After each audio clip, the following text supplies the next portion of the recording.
Vamos a comenzar hoy día el capítulo de Nefrología 2. Soy el doctor Roberto Avilés, médico internista del Hospital Loaiza, docente de la Universidad San Marcos, la Universidad San Martín de Porres, la Universidad San Juan Bautista y la Universidad Villarreal. Dentro de la nefrología, parte 2, siempre me gusta comenzar con un prolegómeno. Los que han estado en el segmento de Nefrología 1, hemos tratado de enfocar diversos puntos, sobre todo lo que son las insuficiencias renales agudas, crónicas, las nefropatías sistémicas, las vasculitis, colagenopatías, algunas alteraciones congénitas como tubulopatías, síndrome de Bartter, Liddle, Sippel, todo es englobado en la nefrología parte 1. Y por supuesto, siempre usando como nuestras variables los parámetros fisiológicos normales con respecto a la depuración de creatinina, a la proporción creatinina-urea, que es 20:1, algunas fórmulas de depuración como el pan-ino-ipurato, como la depuración de la inulina, y siempre usando nuestras partes básicas con respecto a la secreción y absorción de electrolitos, tanto en el túbulo proximal, en el túbulo descendente, ascendente, distal y colector de Bellini.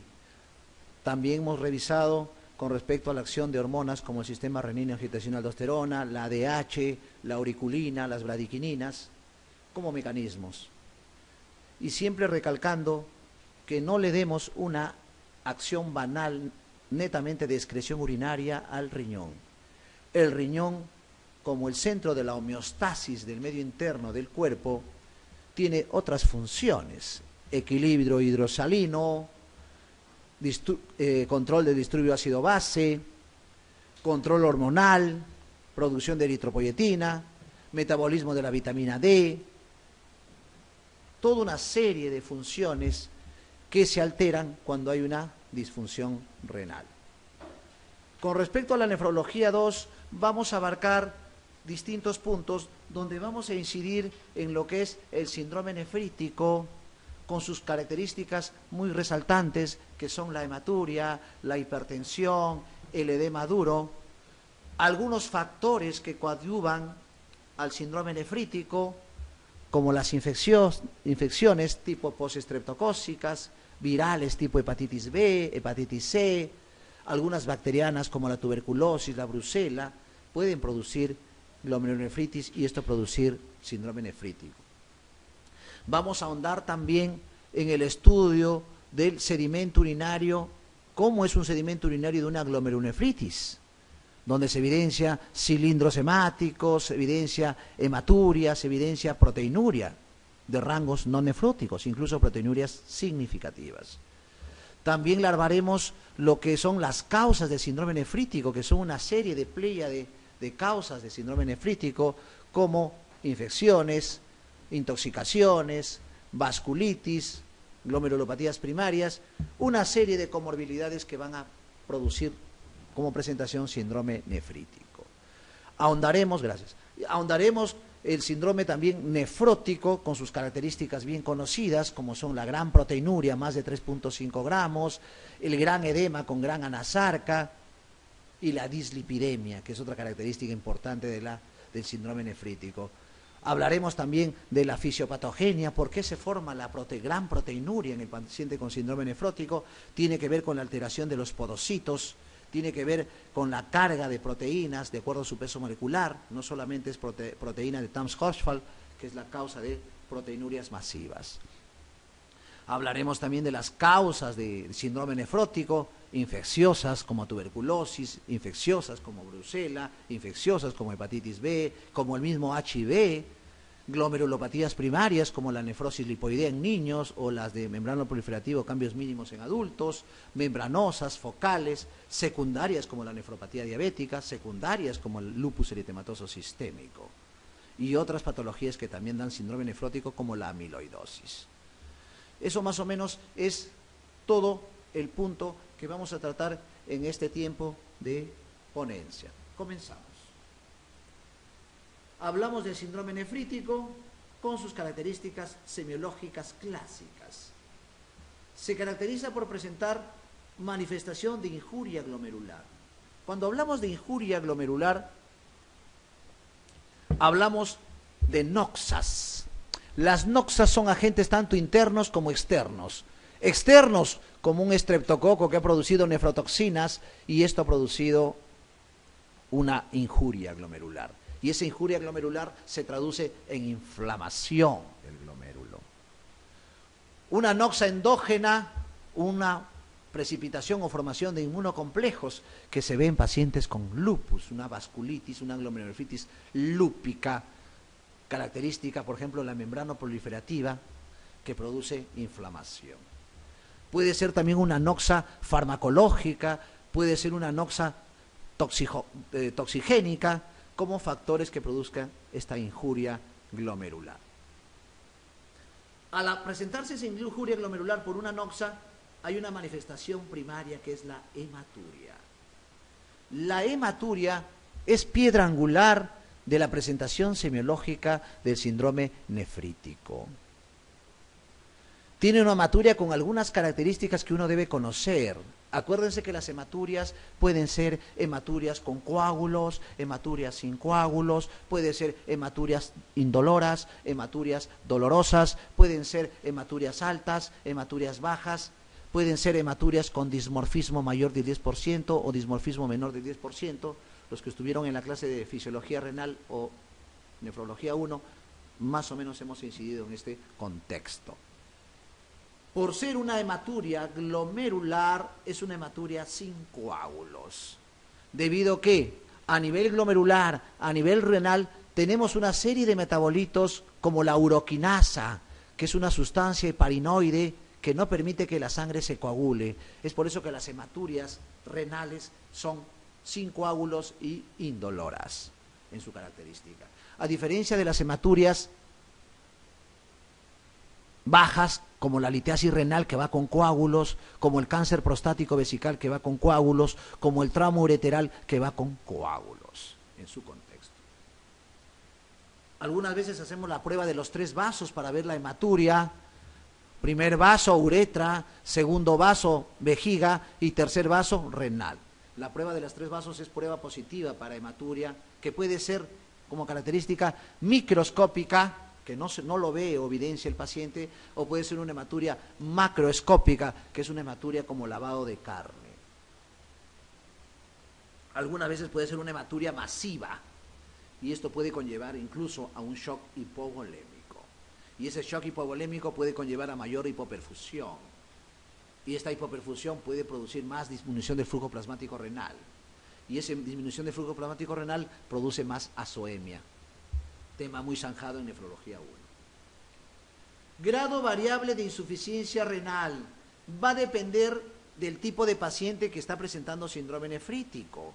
Si este paciente ya tiene algún tipo de comorbilidad, ya tiene una enfermedad de fondo, como una diabetes, una hipertensión, un UPO, un problema prostático, ictus a repetición, esta noxa que produzca esta injuria puede descompensar ese componente y llevar a un cierto fracaso renal.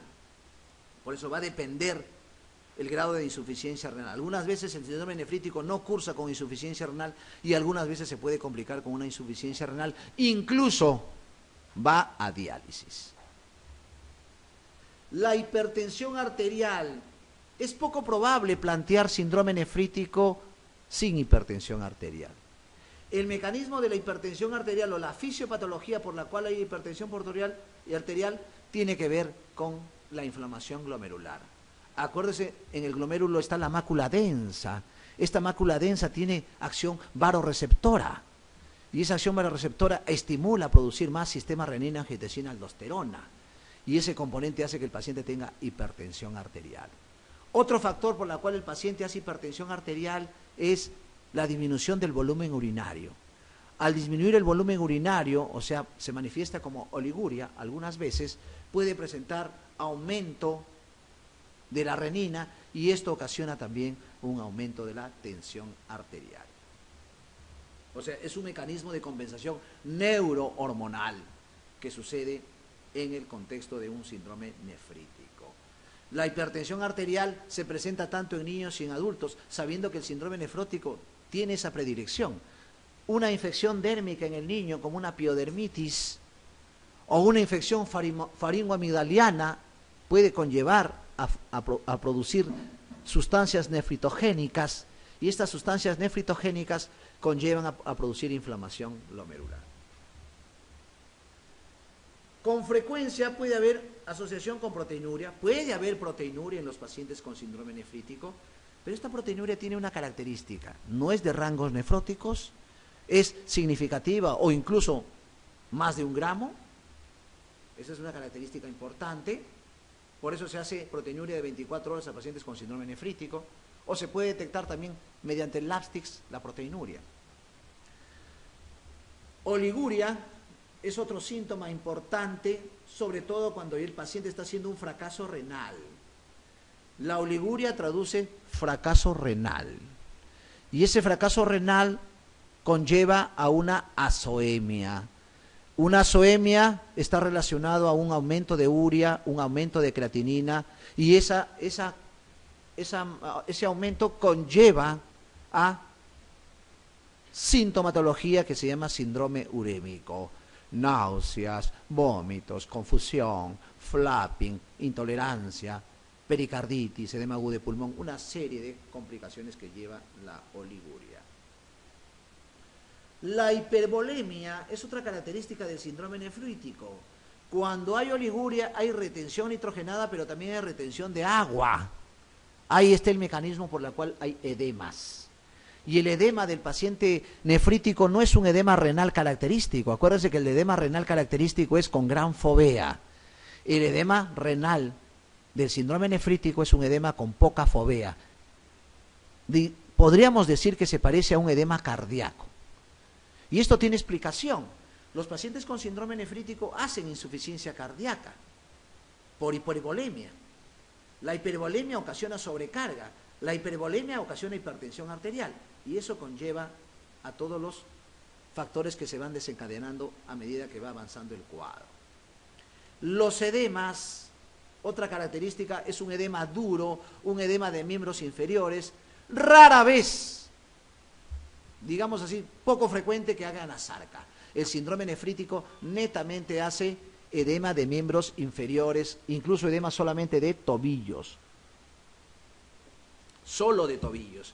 Y es un edema parecido al edema cardíaco, por la génesis, por la hipervolemia, por la disfunción ventricular izquierda, por la insuficiencia cardíaca, o sea, tiene varios factores.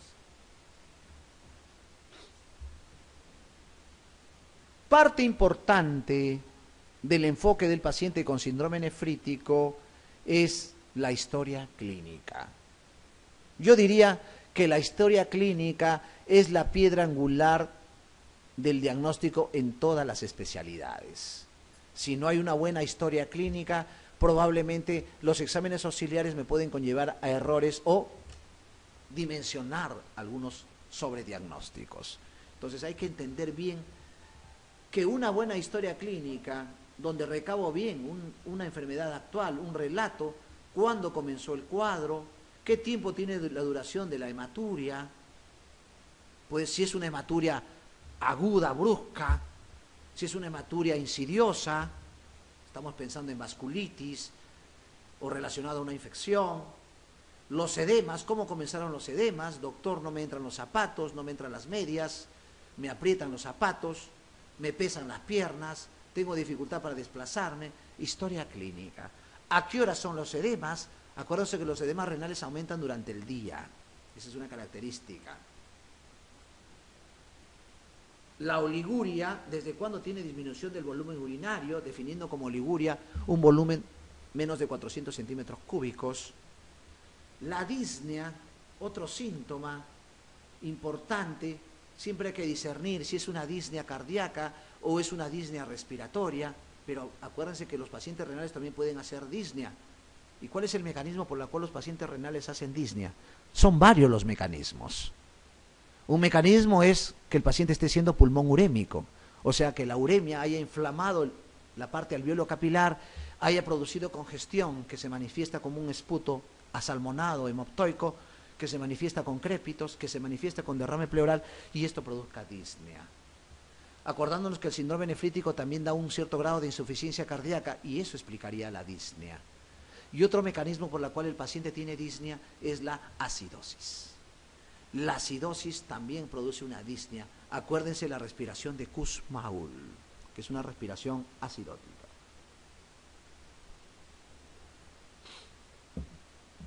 Dolor abdominal. Dolor abdominal también es parte de presentación del síndrome nefrítico, que se puede presentar incluso en niños, por ejemplo, como una púrpura de Henon-Schollen. La púrpura de Henon-Schollen es una afección articular, hematúrica y dolor abdominal. Entonces, el dolor abdominal no es exclusivo de patologías digestivas. Las patologías renales como la litiasis, la pielonefritis, los tumores renales, el síndrome nefrótico, nefrítico, la uremia, el abdomen urémico, acuérdense, puede haber ascitis incluso, puede producir dolor abdominal. La cefalea tiene varias génesis. No siempre el problema de cefalea está en la parte neurológica. Las cefaleas pueden ser a distancia. Un uñero puede producir cefalea. Una infección urinaria puede producir cefalea. En este caso la cefalea es por la infección, si es un postestreptocócico, si es por una hipertensión arterial o si es por la misma acidosis. Acuérdense que la acidosis produce vasodilatación y eso produce cefalea. Visión borrosa. La visión borrosa también es un síntoma importante debido a que este paciente, al hacer grandes crisis hipertensivas, puede haber un daño retinial, puede haber un daño a nivel visual y esto puede producir este componente de visión borrosa. Otra explicación de la visión borrosa es que una característica del paciente con síndrome nefrítico es la anemia. La anemia tiene una serie extensa de síntomas, desde un pequeño mareo, una hiporexia, una taquicardia, palpitaciones, angustia, hasta una cefalea y visión doble o borrosa. Entonces, por favor, estos síntomas deben estar bien zanjados en la presentación del relato o de la enfermedad actual. Vamos a los antecedentes personales. Antecedentes personales, antecedentes cardiovasculares, piodermitis. Interesante este punto, porque esta es la génesis de la formación de sustancias nefritogénicas que producen inflamación glomerular por los receptores nefritogénicos a nivel glomerular y esto produce síndrome nefrítico. La piodermitis más característica es por estreptococo. Acuérdense esa secreción mielesérica en piel, parecida a la miel. Mucho más frecuente en niños, esos niños que tienen lesiones pustulares y comienzan a escoriarse por prurito, comienzan a rascarse y en las uñas se encuentran gérmenes y ahí está anidado el estreptococo y el paciente se rasca y comienza a hacer una serie de secreciones mieleséricas y el paciente luego comienza a hacer hipertensión, hematuria y fiebre. Exantemas, una característica también, púrpuras que traducen alteraciones vasculíticas o plaquetarias, artralgias, una característica que se puede confundir algunas veces como una fiebre reumática. Acuérdense que la fiebre reumática, según los criterios de Jones, tiene algunas características como artralgias, eritema marginado, fiebre, corea de Seidman, pancarditis. Entonces siempre hay que hacer un diagnóstico diferencial, sobre todo cuando el paciente con síndrome nefrítico presenta artralgias. Cardiopatías per se, acuérdense que las cardiopatías en niños o en jóvenes son más frecuentes las cardiopatías reumáticas. Las nefropatías también como antecedentes ya per se, un ejemplo, si son niños, un Alport, una púrpura de Henon-Schollen, una nefrosis lipoidea. Acuérdense que el Alport tiene una característica de una triada, sordera, RM y nefritis. No se olviden también de las nefropatías con tubulopatías, tipo el síndrome de Fanconi, que cursa con acidosis metabólica abnormal, con una gran aminosiduria y una gran hematuria, y glucosuria también. Antecedentes familiares de nefropatías, como el Alport tiene características heredofamiliares. Henon-Schollen, antecedentes cardiovasculares en la familia. Impétigo, acuérdense que estas infecciones se dan por contacto, ¿no? El paciente se rasca, el que tiene el impétigo, le da la mano a la otra persona, le toca y hace un contacto y puede contagiar, por eso el antecedente de impétigo. Acuérdense que una causa, el germen que produce impétigo es el estreptococo. Sordera, mucho más relacionado a Alport. Examen físico. El examen físico, al igual que la anamnesis, el relato, debe ser un examen físico prolijo, debido a que las enfermedades renales tienen afección, más que renales, una afección extrarrenal. Afectan desde el pelo hasta la uña. Y si yo no hago una evaluación prolija, probablemente tenga ciertas dificultades para llegar al diagnóstico. En ese examen físico debo andar en el peso. El peso es importante porque nos dice si hay un exceso de peso y yo tengo un peso basal, probablemente me conlleve a una retención de agua. O sea, cuando tengo un peso aumentado en un paciente que no lo tenía, edemas, los edemas valoran el peso del paciente. Por eso, parte de la terapéutica y del control es el control de peso diario. La talla, hay que medir la talla, si son niños, hacer el percentil 50, si está por debajo o por encima del percentil. En el adulto, sacar el índice de masa corporal. Frecuencia cardíaca, estos pacientes que tienen hematuria y síndrome nefrítico cursan con taquicardia. Frecuencia respiratoria, cursan con taquipnia, por la acidosis metabólica, o por la congestión pulmonar, o por la insuficiencia cardíaca. La tensión arterial es una característica, la hipertensión arterial, sobre todo a predominio sistólico.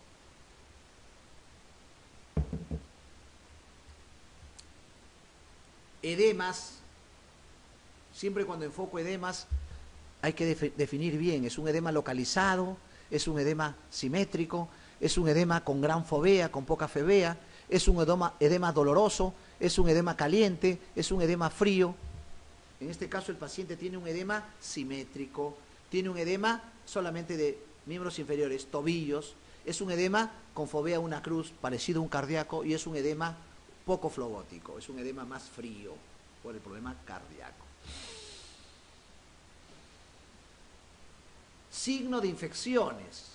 ¿Cómo valoro signo de infecciones? Al hacer la evaluación completa del paciente, ojo, no nos olvidemos examinar el cuero cabelludo, porque algunas veces los impétigos están en cuero cabelludo y a veces externamente no se ve, entonces hay que examinar muy cuidadosamente la parte pilosa.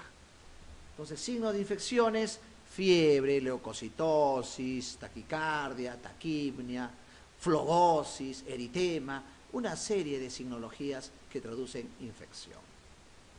Signos de hipervolemia. ¿Cómo sé que el paciente está con hipervolemia? Una característica de la hipervolemia es el edema. Otra característica de la hipervolemia es la ingurgitación yugular. Otra característica de la hipervolemia es la quemosis, que pocos se evalúan. La quemosis es un edema conjuntival que indica sobrecarga hídrica. Signos de insuficiencia cardíaca: si hay reflujo hepatoyugular, si hay ritmo de galope, si hay impulso ventricular izquierdo, si hay ingurgitación yugular, si hay crépitos, etc. Síntomas neurológicos: si el paciente tiene Babinski, si hay focalización, si hay movimientos extrapiramidales, si hay flapping, cómo están los reflejos oculares, si hay rigidez de nuca. Acuérdense que el estreptococo también, como neumococo, va también a hacer meningitis. Y estas infecciones dérmicas también pueden hacer mucho más. Si estas infecciones dérmicas se encuentran en la parte facial, acuérdense el triángulo de la muerte, que desemboca en la vena nasal. Esa vena nasal tiene comunicación con las venas cavernosas y el paciente puede hacer una trombosis de seno cavernoso por si tiene algún impétigo en la parte facial. Focos sinusoidales también es un foco importante que hay que buscar.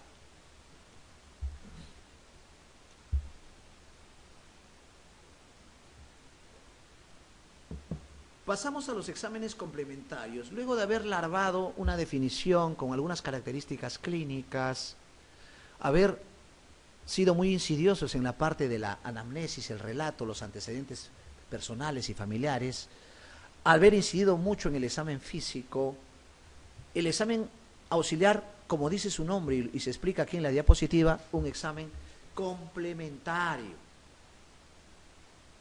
Estos exámenes tienen validez, tienen asidero, siempre y cuando tienen una correlación clínica. Y eso fue la medicina pasada, es la medicina presente y será la medicina futura. No hay una máquina que reemplace a la interpretación o la concatenación de la parte clínica y laboratorial. Por eso estudiamos medicina, por eso nos dedicamos a esto. Obligatorios, tiene que haber un examen de orina, o sea, en un síndrome nefrítico tiene que haber un examen de orina. Un maestro decía que un examen de orina bien interpretado, en este caso los cilindros, los pigmentos, el grado de leucocituria, si yo interpreto bien, casi es similar a una biopsia renal. De hecho que en buenos ojos, del cual ve el sedimento urinario y el examen bioquímico, por supuesto, ¿no? Una proteinuria, esto es en niños, 50 miligramos por kilo día, este es el rango. Una hematuria micro o macroscópica, cilindros hemáticos importantes, que me dice que hay un daño glomerular, no se olviden. Los hialinos son muy anodinos, se puede ver en azoemia prerrenal, pero no tiene mucha explicación. Algunos dicen en inflamaciones puede haber cilindros hialinos, mucho más los granulosos, más en inflamación. Leucocitarios, y este es un dato importantísimo que quiero recalcarles, el dismorfismo, o son como los crenocitos cuando pedimos crenocitos en líquido cefalorraquídeo, o crenocitos en líquido pleural, o crenocitos en líquido pericárdico. Los dismorfismos o dismórficos nos valoran si es una hematuria alta o baja. Si hay dismorfismo mayor del 10%, eso es patología renal. Si hay dismorfismo menor del 10%, eso es una patología urológica o nefrourológica, ureteral, vesical o uretral. Eso quiero que interpreten bien. Algunas veces le pueden poner dismorfismos en el examen. El aumento de la urea y la creatinina, siempre teniendo en cuenta la relación, por favor, 20:1. Acuérdense que la relación 20:1 nos permite ver la proporción de la urea con la creatinina. Un ejemplo, en azoemia prerrenal la urea aumenta galopantemente y la creatinina no aumenta proporcionalmente en ese 20:1. Esa es la azoemia prerrenal. En la renal y posrenal la urea y la creatinina casi aumentan simultáneamente, una más que otra, sobre todo la creatinina. Esas son las características que ustedes deben definir. Entonces la urea y la creatinina son buenos parámetros, pero podemos tener pacientes con elevación de urea y creatinina y no tienen patología renal. Ya lo mencioné en nefrología 1. Un ejemplo, el hipercatabolismo. Un ejemplo, la hepatopatía. Un ejemplo, la hemorragia digestiva alta o baja. Esos pueden producir urea y creatinina alta sin tener daño renal. Acuérdense del síndrome hepatorrenal. Ese síndrome hepatorrenal que se presenta en pacientes con hepatopatía, sobre todo cirrosis Chai-C. ¿Qué quiere decir cirrosis Chai-C?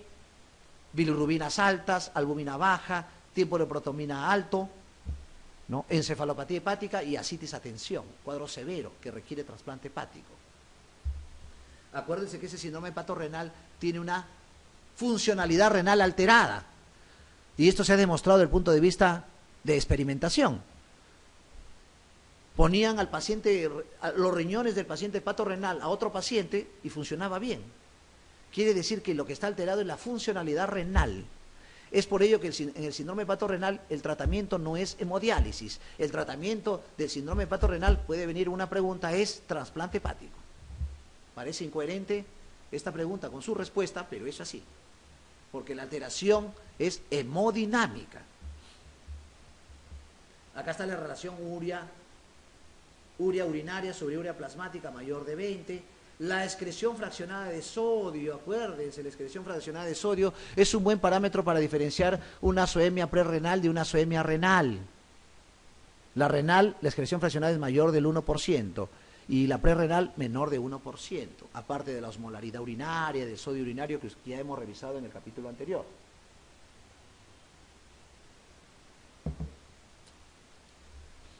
El hemograma en estos pacientes con síndrome nefrítico es un hemograma con gran leucocitosis. La leucocitosis revela gérmenes gram positivos, acuérdense esa característica. Los gram positivos hacen bastante leucocitosis. Acuérdense que el estreptococo es un gram positivo. Pero no olvidándonos que las glomerulonefritis posinfecciosas no solamente son estreptocócicas. Hay otros gérmenes que también producen síndrome nefrítico. Ya les dije, sífilis, brucela, tifoidea, tuberculosis, virus como el citomegalovirus, el HIV, la misma hepatitis B, la hepatitis C, como contextos, y estos también pueden alterar el hemograma. El hemograma incluso puede haber una desviación izquierda, como un cuadro séptico. Evaluar muy bien el medio interno, el estado ácido-base, este es clave. De hecho, que en un síndrome nefrítico con oliguria, el estado ácido básico va a ser una acidosis metabólica anion gap alto. El ionograma, en el ionograma tenemos que valorar bien cómo está el sodio, cómo está el cloro, cómo está el potasio. Y no nos olvidemos de los otros iones olvidados, que son el calcio, el magnesio. También vamos a valorar bien la urea, la creatinina como valores específicos, tanto urinarios como séricos. También pediremos ASO, que es la prueba de la antiestreptolicina, un marcador importante para ver si la génesis es por se le hace un hisopado faríngeo o se le hace un hisopado de la secreción, para ver ese estudio en su contexto, algunas veces hasta cultivos. Otro dato importante son los complementos. Los complementos se pueden alterar en los pacientes que tienen síndrome nefrítico, tanto el C3 como el C4. Acuérdense que la hipocomplementemia es más característica de la nefritis lúpica. Si le dicen, tienen un paciente con hematuria, con hipocomplementemia, será nefritis lúpica antes que síndrome nefrítico por postinfeccioso.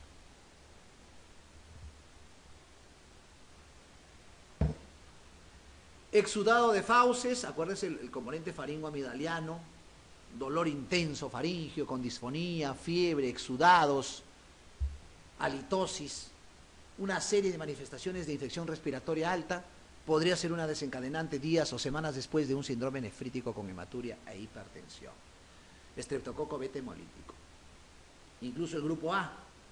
También se le pide una radiografía de tórax para ver el tamaño cardíaco, para ver si hay distribución iliar, si hay derrame pleural, si hay pulmón urémico, si hay congestión, etc. Exámenes complementarios, parte 2, hacer un clearance o una depuración de creatinina, pero teniendo en cuenta que no es una prueba fidedigna al 100%. Acuérdense que hay mejores pruebas que los mencioné en la clase de fisiología renal, como el paminupurato y la inulina. Son pruebas mucho más fidedignas. Debido a que el proceso es muy complejo, a que el paciente puede tener algunos efectos adversos por las sustancias mencionadas, es por ello que no se usa con frecuencia en la parte clínica, más es la depuración de creatinina. Siempre teniendo en cuenta que algunas patologías o comorbilidades pueden alterar esto, como la hiperamilasemia en pancreatitis, por ejemplo, o pacientes que tienen miopatías, como la polimiositis o como el Duchenne, por ejemplo. Proteinuria de 24 horas. Esta proteinuria de 24 horas es importante, coleccionar las proteínas para ver qué tipo de proteinuria es. Acuérdense que hay microalbuminuria, macroalbuminuria, proteinuria no significativa menos de 500 miligramos, significativa menos de 1 gramo, proteinurias de 1 gramo a menos de 3.5 gramos, que se llama proteinuria de rangos no nefróticos, y mayor de 3.5 proteinurias con rangos nefróticos. Otro dato más, las proteinurias pueden ser fisiológicas, eso hay que interpretar. Una fiebre puede dar una proteinuria fisiológica. Un paciente con alteración del movimiento, proteinurias ortostáticas, puede haber proteinurias del ejercicio. Entonces, hay que entender bien el contexto de paciente que estoy evaluando. Proteinograma. Este proteinograma me va a tipificar mejor el grado de globulinas, el grado de albúmina.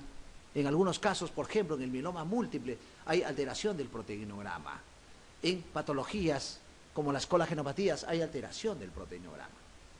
Y para diferenciar del síndrome nefrótico. Algunas otras pruebas, como el ANA, factor anticuerpo antinuclear, anti-DNA, que me tipifica más. El anticuerpo antinuclear más está relacionado a un componente vasculítico lúpico, pero puede presentarse en otras patologías inmunológicas, como artritis reumatoide, como Sjögren, como esclerodermia, como polimiositis, como síndrome antifosfolipídico. O sea, el ANA no es igual a lupus. Y mucho más si me van a descifrar qué tipo de ANA es. Si es un ANA patrón homogéneo, patrón difuso, patrón nucleolar, centriolar. ¿Qué patrón es en el contexto? Patrón moteado. Dependiendo de qué patrón es, me supongo que eso lo van a hacer en reumatología o inmunorreumatología, vamos a entender mejor la interpretación del ANA. Pero acá hay un detalle importante. El anti-DNA sí es un antígeno o anticuerpo más específico para nefritis lúpica. Cuando tienen un paciente lúpico y tienen anti-DNA positivo, probablemente ese paciente está haciendo nefritis lúpica. O sea, la nefritis lúpica se tipifica con el anti-DNA nativo. Las células LE, ampliamente usadas en la década del 70, el 80, actualmente olvidadas. Las células LE ya no se usan mucho porque tiene muchos falsos positivos. Se ha encontrado incluso en personas normales células LE, en pacientes que tienen infecciones células LE, pacientes que tienen fiebre células LE. Y acá les cuento una anécdota, ¿no? En Inglaterra hubo una pareja que tenía lupus y no podía tener hijos. Acuérdense que el lupus puede, y mucho más, si los esposos son lúpicos, pueden hacer que el niño tenga un lupus neonatal. Y el marcador del lupus neonatal es el anti-Ro. Y cursa con bloqueo AB cardíaco y el paciente, el neonato, puede fallecer. Entonces no tenían hijos, entonces le gustaban criar mascotas. Entonces esta familia estaba tan concientizada con el componente inmunológico del lupus, le hacen un estudio de células LE a su mascota, salió positivo. ¿Ya? Entonces, tiene un poco de hilaridad este contexto, pero también tiene bastante asidero. Acuérdense que el lupus es una enfermedad que hasta ahora no se ha encontrado el origen. Se dice que hay una teoría inmunológica, infecciosa, viral, y también hay una teoría ambiental. Por eso podría ser la explicación por qué esa mascota tenía células LE. Entonces ya no lo usamos mucho las células LE como estudio. Sobre todo si se presenta una enfermedad sistémica. Fondo de ojo, es importante este fondo de ojo para descartar un edema de papila. Un edema de papila. Acuérdese la hipertensión arterial que se presenta en el paciente con síndrome nefrítico. Acuérdense que estos pacientes pueden hacer edema cerebral también. Por eso hay cefalea.